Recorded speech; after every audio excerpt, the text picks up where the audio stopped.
Mike was slogging through new test data, tedious but crucial task for him and his team's month-long project on the experimental vehicle. Despite the monotony, he focused on correlating and organizing the information for analysis. In the middle of this, his phone buzzed with a text notification. Initially, he ignored it, intent on finishing his current task. After a brief pause, he finally glanced at his phone and noticed the alert. His curiosity piqued. He picked up his phone, revealing an unknown number with a local area code. Though he considered dismissing it as spam, he thought it might be a colleague's unregistered number. Upon opening the message, his confusion turned to shock. An explicit image was displayed on his screen, a close-up of a woman's private parts with a small mole. He stared in disbelief, recognizing the mole as belonging to his wife, Lisa. Shock and doubt overwhelmed him as he tried to process the situation. Lisa was supposed to be on her way to Chicago for a critical work engagement, yet here he was, confronted with an image suggesting otherwise. The message read, "Look closely. You still have time. Jackson's Bar, 600 p.m." It was 5:15 p.m. and Lisa's flight was scheduled to land in Chicago at 4:30 p.m. Normally, she would have checked in upon arrival, but he rationalized she might be busy with her team. Despite the turmoil, Mike decided to reply to the text before taking further action. He wrote, "Who is this? How did you get this image? Am I supposed to meet you at Jackson's?" After sending the text, he decided to head to Jackson's Bar, determined to uncover the truth. He texted Lisa, "How was your flight? I'm going out for a bite. Call me when you can." He aimed to keep things low-key and gather information discreetly. As he walked to his car, his phone buzzed again.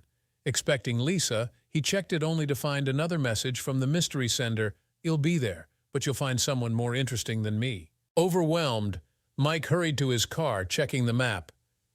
Jackson's was 30 minutes away, and it was already 540. He'd arrive shortly after 600 p.m., hoping he wouldn't miss whoever the texter wanted him to meet.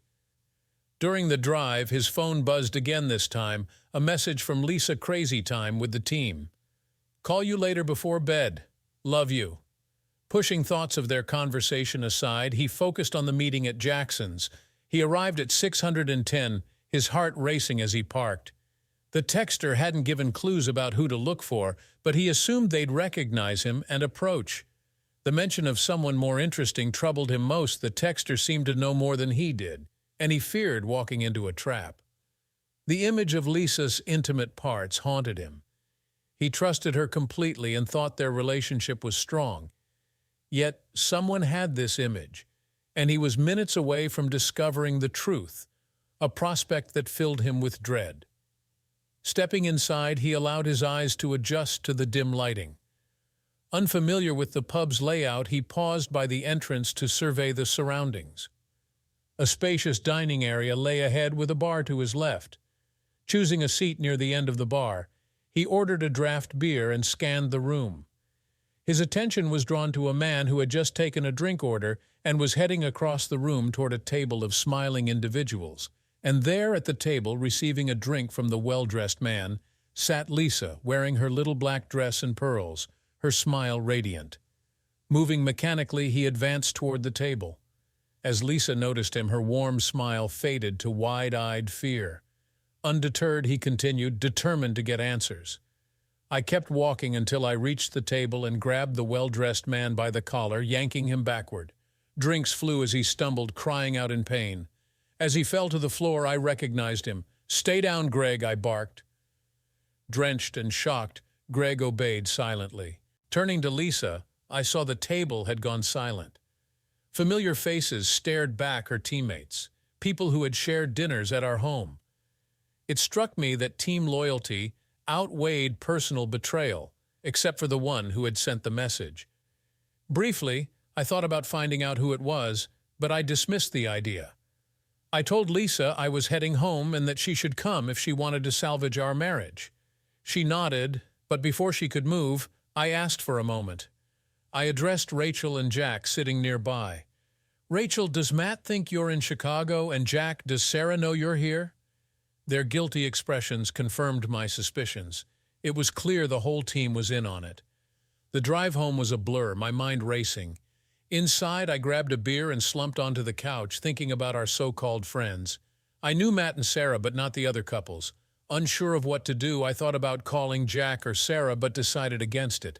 Instead, I sent a brief message: Lisa's plans changed. You might want to check in. About 20 minutes later, I heard the garage door and Lisa's car. She walked in, still in her little black dress, but minus the flashy shoes and jewelry. She sat across from me on the sofa. I stayed silent, knowing silence can be powerful. She broke first. "It's not what you think," she started, but I raised my hand to stop her. "You have no idea what I think," I replied. "I don't need an explanation. We're both engineers. We know there's no real answer to why. It's just trying to justify things. So let's keep it simple. How long, how many times, how often? Do our friends know? Who else at work knows? Am I the office joke?" "No, Mike, it's not like that," Lisa protested. "Our plans got messed up. Instead of coming home just to leave again tomorrow, Greg suggested we stay. I didn't see everyone from the team there." "Where were they?" I asked. "When we got the news, some stayed home and will meet us at the airport tomorrow," she admitted. "But you chose to lie to me," I pointed out. "You seemed close to Greg. Is there something between you and the star engineer you'd like to tell me?" "Well, for starters, Greg convinced the bar not to press charges," she said, trying to stay positive. I couldn't believe her loyalty. "I don't care about Greg. If he hadn't tripped, I would have hit him. I've been in jail before. It doesn't scare me. It might even make for a good story," I added with a smirk. "Do you love him?" Lisa paused, thinking hard. I could tell she was measuring her words. Silence filled the room, and my mind raced to fill it. This wasn't going to end well. "Greg's not my boyfriend. There's nothing between us," she insisted. "I should have told you about the change, but it seemed minor. Whether I was here or in Chicago, you weren't expecting me. I was still with the team, just having dinner before going to our rooms. There was no reason for you to act like that." "You embarrassed me in front of everyone," she exclaimed, trying to cover her guilt. I pulled out my phone, brought up the text, and slid it across the table to her. Her face fell as she recognized the image. She started speaking, all pretense gone. I started a voice recording app on my phone, ready to capture everything. Mike tucked the phone into his shirt pocket, preparing himself. "Mike, our team," Lisa hesitated, searching for the right words, "is very tight-knit. Most of us," she began, "have a small group that meets regularly. They were all at Jackson's. We've been putting in extra hours for the proposal. You know how much time I've dedicated to this pitch. I can't pinpoint exactly when it started, but it was after Greg became project manager. We worked closely together, and things just progressed," Lisa explained. "No need for explanations," he interrupted. "Falling into bed doesn't just happen. We both know that. It's a conscious choice, so don't insult me." He paused, piecing things together. "So, almost 6 months. That's when Greg joined, right?" She nodded. "The team," he continued, "all of you?" She nodded again. "Greg mentioned it builds trust and unity. Is that what led you all to form this alliance? Now you're being cynical. It's more than that." "I feel a strong connection to Greg and my team more than ever," Lisa asserted confidently. He sensed trouble brewing. "Unfortunately, you may see some changes in your team soon," Mike warned. "What did you do?" Lisa gasped. "Mike, involving others will only cause more damage. Let them make their own decisions. We need to focus on us. I can't stay silent and be complicit. I care about Mark and Sarah. In fact, I like them a lot more than Rachel and Jim right now," he replied. "I texted them about the changed plans. How they handle it with their spouses is up to them. I can live with my decision." "Mike, we have the most productive team in the company's history," she practically yelled. "And you benefited too. Just because our team meetings were on Wednesdays didn't mean you missed out. I never denied you access to me whenever you needed it. So I slept with my team a bit earlier. You never noticed that picture, did you?" she sneered. "That was right after Greg finished inside me. Yes, he came inside your loving wife. What you don't see is Rachel. She took the picture just before she went down on me. Now you know. If you didn't see it, it didn't happen, right?" Mike listened in shock as the extent of the deception and his own ignorance unfolded. "Now, just because you're aware, just because your fragile ego is bruised, You want to throw away everything my team and I have achieved?" Lisa hissed, her anger escalating. Mike could feel his heart rate rising as Lisa passionately defended her team's questionable dynamics, his own anger growing by the second. For a fleeting moment during his drive home, he had entertained the idea of possibly forgiving Greg just this once. However, that notion quickly vanished. He didn't need to hear more and certainly didn't want to, but Lisa persisted. "No, sir. We won't let you off the hook. You're going to text Mark and Sarah back, telling them you heard from me and that we were stranded in Atlanta but have reservations for the morning. That's the story Rachel and Jim will stick to, and you're going to support them, damn it," she shouted. "There are millions on the line with this deal, and your hurt feelings mean absolutely nothing. Send the text, and then we can discuss our next steps." "Discuss our next steps?" Mike retorted. "There's no discussing it. You're leaving now. You and your twisted team, including your ringleader Greg, can carry on however you like. We're finished. I'll be contacting a lawyer this week to get the ball rolling. It's a straightforward 5,050 split. You keep your retirement and I'll keep mine," Mike declared. "Go. You have reservations in town as them. Head off to Chicago and chalk up another victory for you and your team." "Mike, please send those texts," Lisa pleaded, her tone much softer now. "If we lose Rachel or Jim before the presentation, the company could lose millions. You and I could miss out on tens, maybe hundreds of thousands in commissions and bonuses. Just imagine all the places we could go with that money. Just you and me. Forget about this and reclaim my loyalty. Please, Mike. Don't let some irrational concern about meaningless encounters derail us. Greg says I'm on the fast track to executive status. All I have to do is keep delivering results for a few more years. Don't you want that for me, for us?" she implored. "Lisa, just leave," Mike managed to say before he was struck hard in the back, knocking the wind out of him as he fell to the floor with a knee pressed into his back. "Don't hurt him too much," Lisa interjected. "Still undecided about breaking my nose?" Greg taunted, leaning in close to Mike's face while he lay pinned on the floor. Mike thought, Lisa must have had this planned. "I know whose team she's really on," Mike spat out, glaring at Greg. "We'll see whose nose gets broken." Greg smirked back at him. "Get his phone and type those texts. We don't have time for this nonsense." Someone yanked Mike up from the floor. He pretended to be more hurt than he was, making his captor strain to pull him up. This told Mike what he needed to know. The person was a weak office worker, wheezing from the effort. Mike was catching his breath, refocusing on the situation. In contrast to Greg and his polished team of salespeople, Mike's team worked in the field. They collaborated with the 160th Special Operations Aviation Regiment, SOAR, based in Fort Campbell, Kentucky.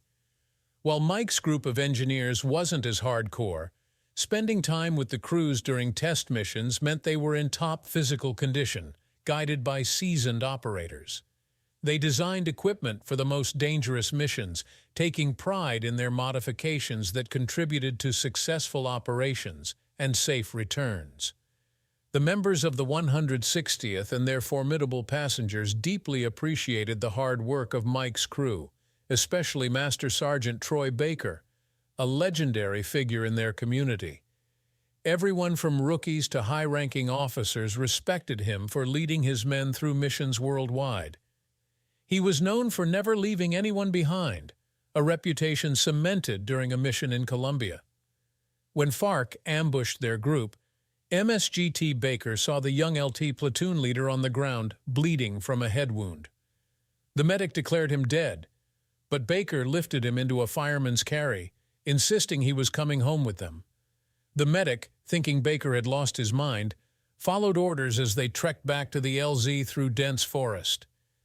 Back at base, the medic watched in amazement as the dead LT's pupils contracted under a pen light, leading to emergency surgery that saved his life. Baker rarely spoke, but when he did, everyone listened. He had a special regard for Mike and his team. During downtime between missions, he taught them basic yet effective hand-to-hand combat techniques. "It's better to know something just in case," he advised. "The biggest threat you might face is a paper cut or a malfunctioning copier, but you never know where you might end up. If you encounter trouble, you'll have something practical to rely on. But let's hope paper cuts remain your biggest worry. Regulating his breathing, Mike remembered Baker's lessons. Even when you're taking a beating, you can still fight back. Outsmart your attacker, Baker had said. Mike subtly resisted, wearing down his captor's strength. Greg demanded, "Give me the phone, Mike." Mike stared him down. "Now you know I've been with your wife, and every guy on the team has had their way with her. Forget this tough guy act. You're nothing but a weak, submissive nerd. Do as we say, and maybe you'll still have a chance with Lisa when the team isn't using her." Mike's anger boiled over. Recalling Baker's training, he swiftly shifted his weight and twisted, breaking free from his captor's grasp. He spun around, delivering a well-aimed punch to the office worker's gut, doubling him over. The room fell silent as Mike squared up with Greg. "Don't you ever talk about Lisa like that?" Mike snarled, his eyes burning with fury. "You think you can break me? Think again, this ends now." Greg took a step back, momentarily stunned by Mike's sudden defiance. Mike seized the opportunity, grabbing his phone and backing away, keeping his eyes on Greg. The power dynamic had shifted, and Mike was no longer the submissive engineer. He was a man determined to take control of the situation and protect what mattered most to him. With his heart pounding, Mike knew the battle was far from over, but for the first time he felt a surge of confidence. He wasn't just fighting for his pride, he was fighting for his dignity and his future. The luxuries you can enjoy with her bonus should help numb the pain. "Who knows, maybe Lisa will even buy you a robotic assistant for when she's occupied," Greg taunted, relishing in Mike's humiliation. He demanded Mike's phone, spotting its outline in his shirt pocket. Greg reached for it with a smug grin. Mike reacted instantly, thrusting his heel back and striking his captor's shin, causing him to yelp and stumble.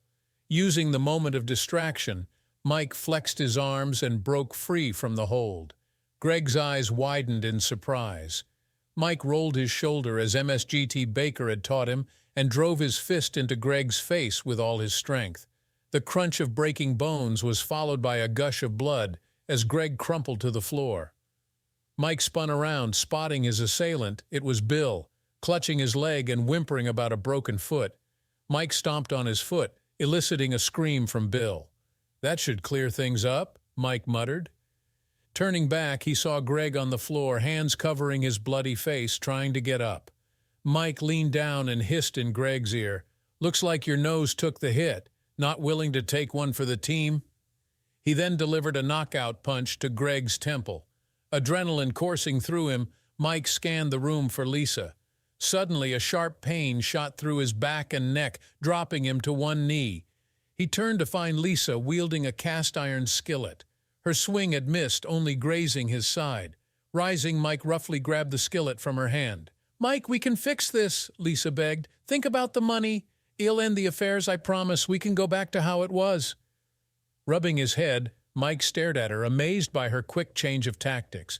She reminded him of a shape-shifting alien from a horror movie, adapting to each situation. He smirked at the thought. Misunderstanding his expression, Lisa moved to hug him. He stopped her with his left hand and after a moment struck her nose with his right. The bone cracked, but she remained conscious, crying out and slumping to the floor. "It hurts, doesn't it?" Mike said, describing the tears, blurred vision, labored breathing, and blood. "It works every time." Lisa, shocked and in pain, questioned why Mike had hit her. Unapologetic, he replied, "Because I can." He continued recording, confident he had enough evidence to justify his actions despite how it might look. Reflecting on MSGT Baker's advice about taking decisive action, Mike surveyed the room. He saw Bill's distress and Lisa's futile attempts to stop the bleeding, while others remained motionless. He felt a grim satisfaction, crediting Baker for the success. Discussing the aftermath, Mike expressed frustration over the consequences for Greg and Bill, lamenting the missed opportunities and financial losses. He considered calling the police but decided to wait, wanting to question Lisa first. Kneeling beside her, he showed her how to handle the nosebleed. As his adrenaline faded, he felt exhausted. Sitting across from the woman he thought he knew, he demanded answers. "Why, Lisa? What were you trying to achieve?" he asked, his disappointment evident. Lisa admitted it could have worked if Mike had supported her. She regretted the incident's fallout. Mike pressed on, questioning their future and the likelihood of more deceit. Lisa conceded the possibility and hinted at further dishonesty. Mike learned that Greg had warned Lisa about Mike's rigid morals and idealistic views, advising her to break away to succeed. When Mike asked when Greg had given this advice, Lisa retorted, implying Mike was clueless about many aspects of her relationship with Greg. Despite Mike's silence, Lisa kept talking, sharing her views on career advancement and their shattered plans. She revealed that following Mike's advice for career advancement had only yielded a few commendations. It wasn't until Rachel offered guidance that Lisa learned what really worked for women in the workplace. Lisa asserted that engaging in sexual relationships for career advancement was not only effective but also more enjoyable. Mike, still recording the conversation, processed this new information, curious about the timeline of Lisa's actions. "Did you start this before Greg came into the picture?" Mike asked. Lisa, growing impatient with his questions, disclosed that she had begun such activities at the company's Christmas party a year after joining. She emphasized her commitment to this approach ever since. "Wait, you're sleeping with the boss too, Art Vanderlei?" Mike asked incredulously. "Yes, Mike. Art, Greg, Bill, anyone on the team who could help my career. It doesn't cost me anything to share some intimacy. It's easy to manipulate you men when I can lead you around by your desires, especially you. A bit of cleavage, and you'd follow me anywhere," she stated smugly. "Even now, thinking you figured it all out, you have no idea. We informed Art of our location when we headed here. Right now, he's gathering the rest of the team, crafting a cover story for our absence. They'll have to make the pitch without us, but the extra effort with their purchasing manager should pay off." "Do I really want to hear this?" Mike wondered. "Oh, what the heck, why not? Extra effort," he prodded. "You always were a go-getter, Lisa," he remarked sarcastically. "It was so easy. I hate to even call it effort," she laughed. "You know the old joke, the worst sex I ever had was still great? At the BITS conference, it was straightforward with the men. We had to get more creative with Brenda, the only woman on the selection board. It's funny, I can even seduce a woman. I used Greg as the kicker. She was situationally bi-curious, but that cleared up about the time my tongue started making promises." "If everything is set, why the strong-arm tactics?" Mike asked. "That was Greg's idea. The idiot thought going all alpha was smart. I told him I'd come home, please you, and catch the flight, but he had to play the tough guy. Now, instead of being the face of the winning team, I'm back to dealing with Art. It's a setback, but not the end," Lisa explained. "You wouldn't have bought me so cheap," Mike retorted. "Maybe not," Lisa replied, "but I still would have made the flight." "Well, you're not making that flight now," he declared, realizing how Greg seemed so clued in. "You must have a transmitter. Art, are you listening? I'm about to call the cops. I'm sure there are a handful of felonies here, and we haven't even started on the fraud." "That's a federal contract, right?" Lisa stared at Mike, realizing the gravity of the situation. "The feds take a dim view of extra effort, as you put it. I'm sure you have great lawyers, Art, but maybe there's an alternative," Mike suggested, letting it hang. Lisa's phone rang, playing hail to the chief. She answered. "Art, of course." "I'll put you on speaker," she said, turning to Mike. "First, let me apologize for Greg's actions. They were a gross lapse of judgment.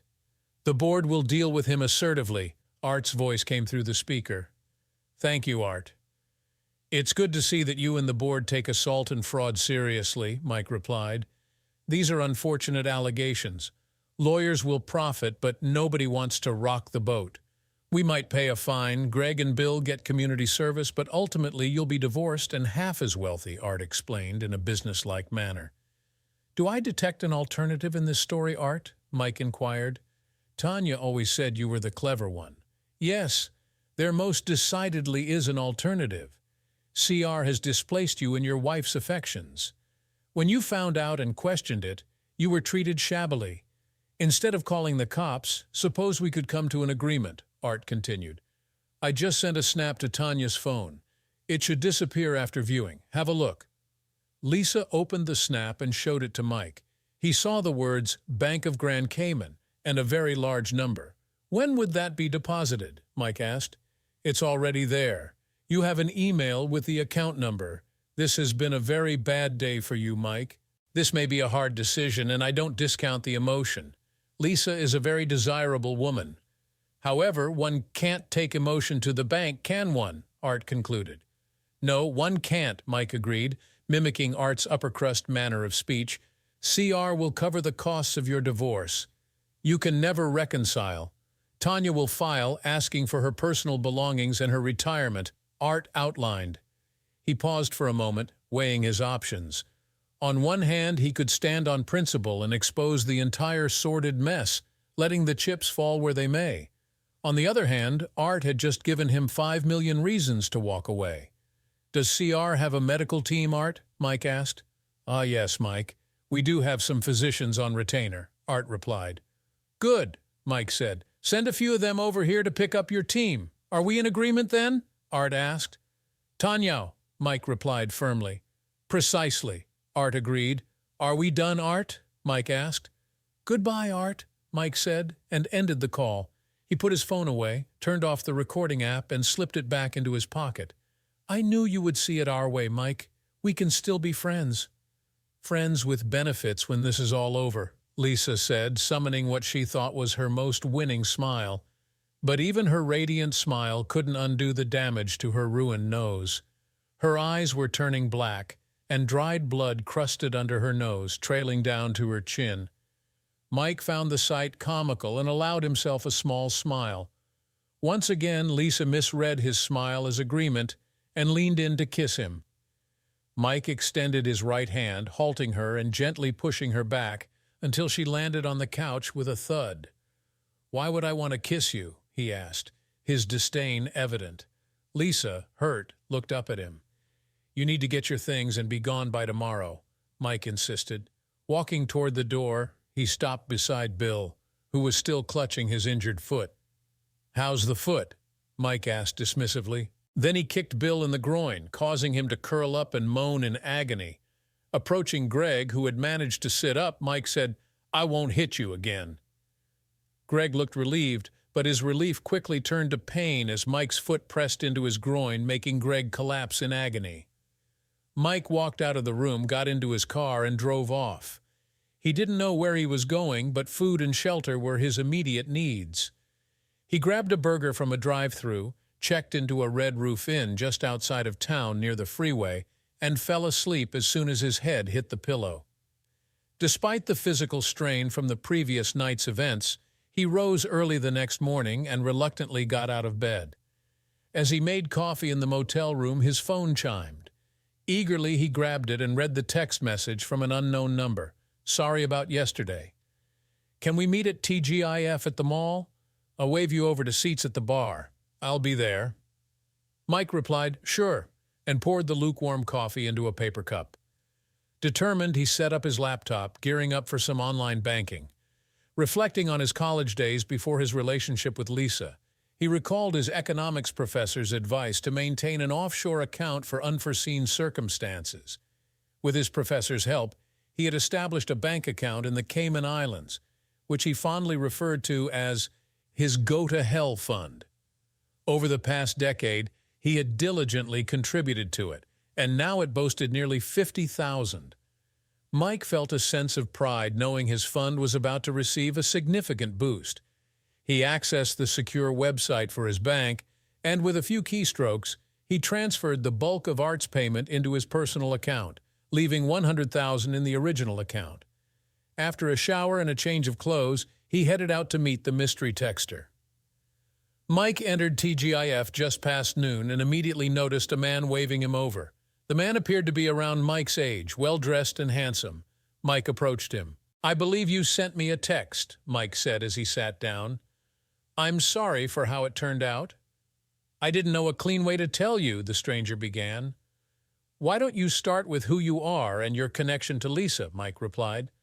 I was on the team. I left the Army after 8 years, wounded in action, and had a lengthy recovery before being medically discharged. I joined CR about 6 months ago and was assigned to Greg's team around 3 months ago. While talking to a friend about the job, I mentioned working for Lisa. When he asked for her full name, We realized we had a mutual friend, and he asked me to watch out for Lisa as a favor. At first, everything was great. I was warmly welcomed to the team. It didn't take long to find out why, he started. About 2 months in, Lisa approached me. She's extremely attractive and persuasive. When I asked her about her ring, she just smiled and told me you were okay with it. I wasn't, and I said so. That started the deep freeze after I turned her down, the man explained. I got all the lousy assignments and constant grief from Greg, the stranger continued. I called our mutual friend back and told him about Lisa approaching me. He told me about you and said that pimping your wife for pay seemed out of character for the man he knew. He believed there was more to it than Lisa let on and that you needed to know. Greg sent me the picture when they were trying to recruit me into their scheme. It was supposed to be a prize I could expect if I went along. Let's just say I didn't agree with their methods. I resigned yesterday and sent you the text. Our friend? Mike asked. Troy Baker, he replied. If I hadn't met Troy, well, let's just say he helped me out of a tough spot when I was a green lieutenant. I owe him a favor or two. Don't we both? Mike agreed. What are you going to do now?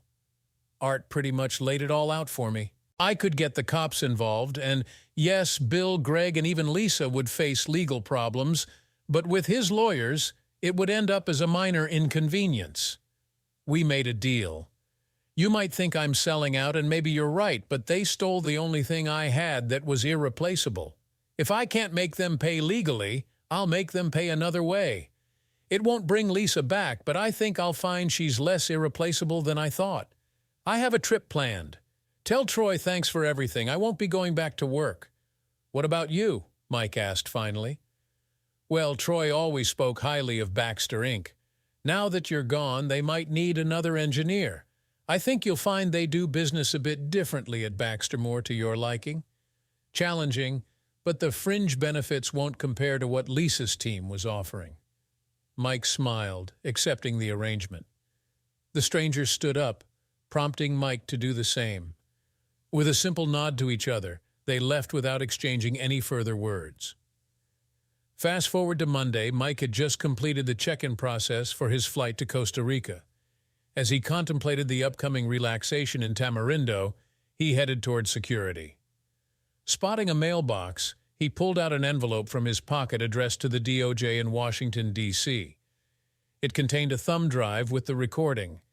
He thought it might pique their interest, considering the possibility that Art's legal team might not be as formidable as assumed.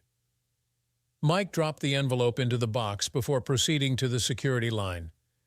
9 months later, seated at his usual table in the cafe, Mike received his mail from Anna, who brought him his cerveza. "Thank you, dear," he said, raising the bottle to his lips. Holding the envelope, he wondered who had found him. Not going to great lengths to stay hidden, finding him in a little town on the Pacific coast of northern Costa Rica would have required resources beyond the ordinary person's reach. His first thought was that Art's people had found him.